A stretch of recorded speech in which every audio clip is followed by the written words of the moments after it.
In this last video for Chapter 5, we're going to talk about elastic forces, and we're also going to talk about the 4 fundamental forces. Elastic forces are governed by something called Hooke's law.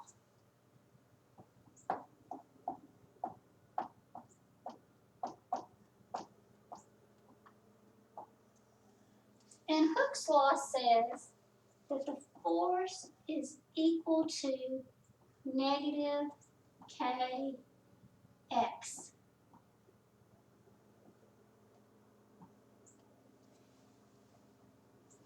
A lot of times we see it without the negative. Sometimes we'll see it written like this, and this is possibly easier to understand. The magnitude of the force is equal to k times the displacement. What does that mean? If I have a spring,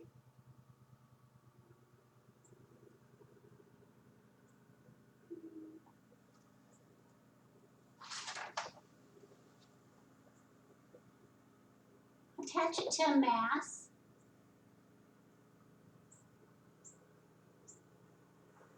and that this spring is in equilibrium.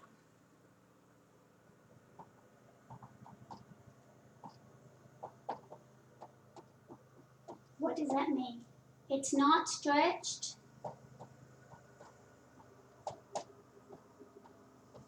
and it's not compressed.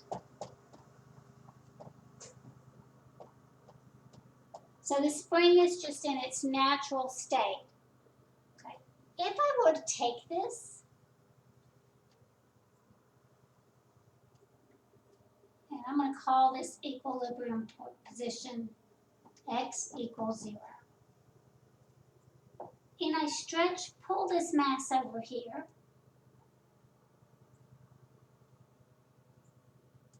I'm going to be at some new position x.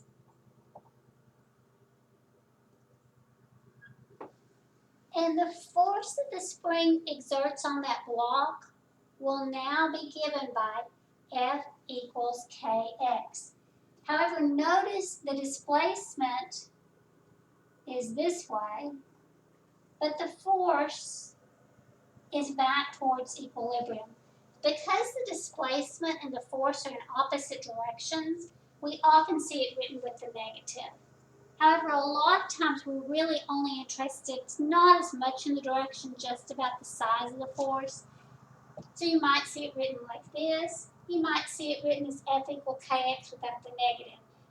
The important part is it's that displacement from equilibrium that's going to determine how much force a spring exerts on something. So I'm okay with this. All that's telling you is that the displacement is in the opposite direction of the force. If I stretch the spring to the right, the force will be to the left. If, on the other hand, I go and I compress this spring by moving the block this way,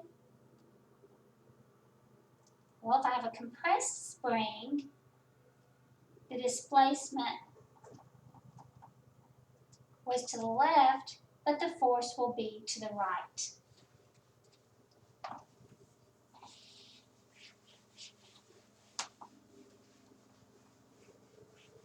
Okay, let's talk about this letter K. K is something called the spring constant.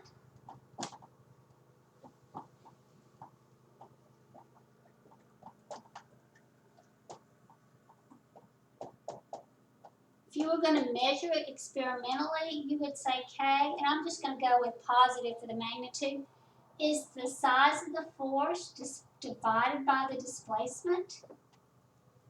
So it's going to have units of newtons per meter. If you have a large K, you're going to have a stiff spring. A large spring constant means it takes a lot of force to compress the spring. Things like shock absorbers, springs on heavy equipment, they tend to be very stiff springs. On the other hand, if you have a small K, you have a loose or a soft spring or a loose spring. slinky would have a very small spring constant. They're very easy to stretch and compress.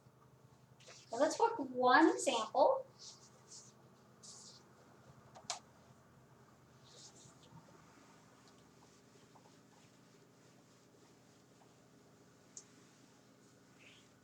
And I might add that Hooke's law is for an ideal spring.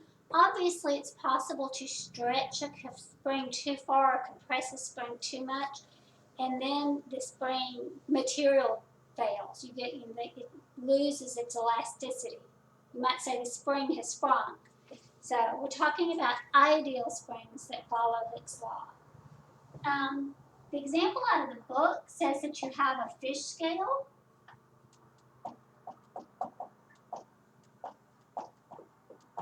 You may have seen something like this at on television. Grocery stores and fruit and vegetable markets would have scales that hung down from a spring. So you have a platform of some sort, and then it's connected to a spring. Here's the spring. And it's got to be connected by like 3 points. And this will have a dial that will point to the weight. So what they see is when you put your fish on it, there's a fish, it says a spring balance used to weigh fish stretches 1 centimeter when a 12 Newton weight is placed on it.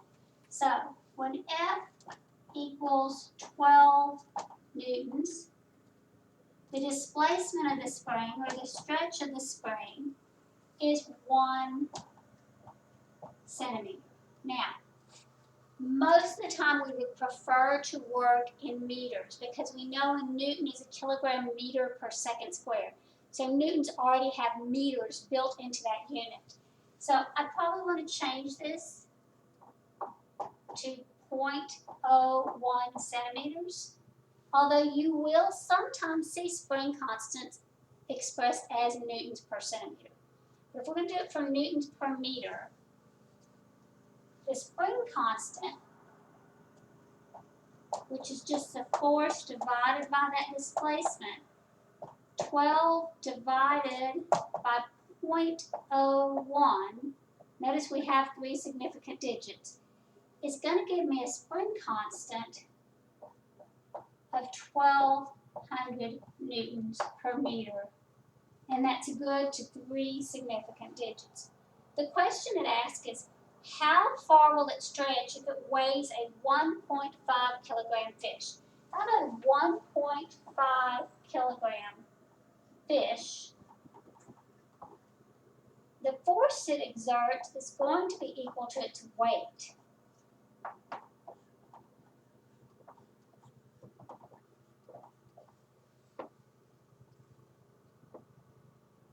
That's going to be 14.7 newtons.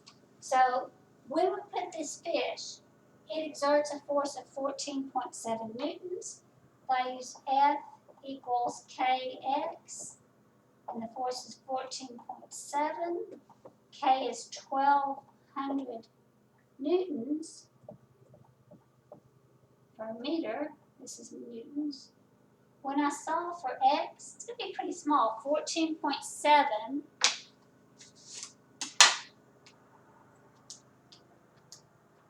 divided by 1,200 comes out to be 0.01225.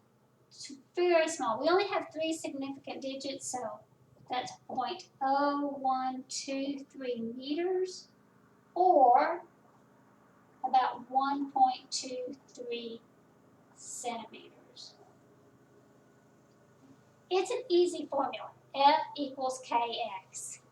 Whether you want to write it with the negative or without the negative, whether you want to just put x or whether you'd rather put delta x to show it's a displacement from equilibrium, it's easy either way. The last thing I want to talk about are the 4 fundamental forces of nature.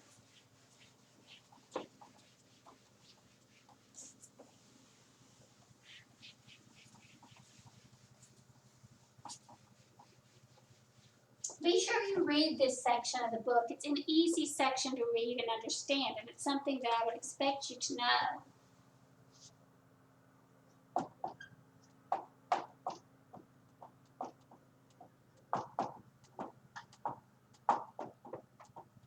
Of the 4 fundamental forces in nature, if I ask students, they always start guessing things like normal forces or friction. They'll always guess gravity, and that one is right. There's gravitational forces.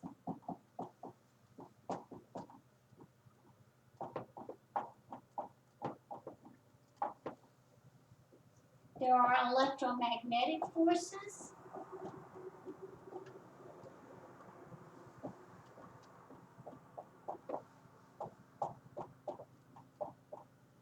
And then the last 2 you cannot see.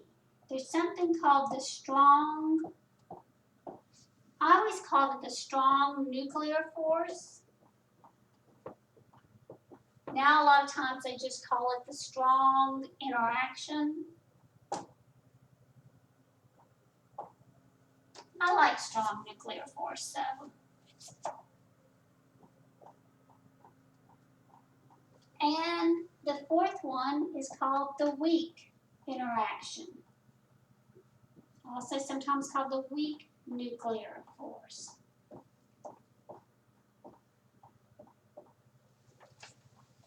The first 2 we can see.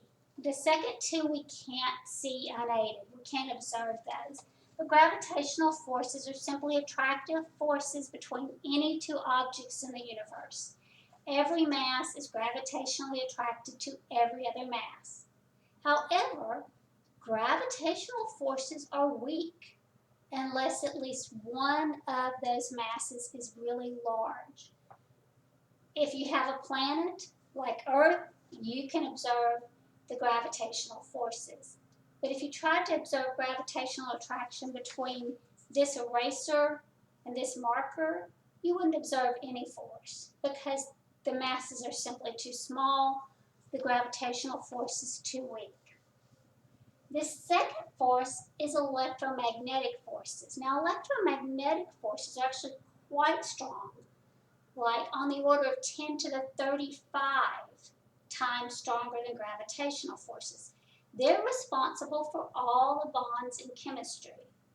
Now, you've observed electrostatic forces, like if you rub a balloon on your head and then you can stick it to the wall because of electrostatic attraction, or if you've played around with a magnet. But really, even more impressive than that is chemical bonds. This marker is held together by chemical bonds. This table, which you can't quite see, is held together because of chemical bonds. All the matter, any force that you observe with your eyes that's not gravitational in nature is probably a force due to electromagnetic forces, the normal force, frictional forces, me pushing against the wall. Those all are basically the fundamental root force is electromagnetic in nature. Now, the strong nuclear force. That is a force inside the nucleus of an atom. We know that opposite charges attract and like charges repel. But inside of the nucleus, you only have protons and neutrons. Well, neutrons don't have a charge, and protons are positively charged. All of those positively charged particles are held very tightly together in very close quarters inside the nucleus. Electromagnetic forces say the nucleus should be unstable and the positive particles should go flying apart, but they don't. That tells us there's another force, and that other force works over very short distances inside the nucleus to hold the nucleus together, and that's the strong nuclear force. This last force, called the weak nuclear force, is the one I probably know the least about. It plays a role in radioactive decay, in particular in beta decay. It also plays a role with fundamental particles, creating and destroying. there's lots and lots of fundamental particles, but the ones we're familiar with are pretty limited. When I say we, I just mean most people, to protons and neutrons and electrons. There's lots of others, and this weak nuclear force plays a role in their creation or destruction. Okay, I really just want you to know that what those are, and the fact that scientists, physicists have been working really hard to unify those forces. Once upon a time, electric forces and magnetic forces were considered two separate things. Along comes Maxwell, and all of a sudden we realize with Maxwell's equations, they're not two separate things. They're one thing. Magnetic forces are actually the result of moving electric charges. So we would have had 5, but we've united those two. They also are fairly, I think, have done a pretty good job of trying to unite the weak nuclear force and the electromagnetic forces.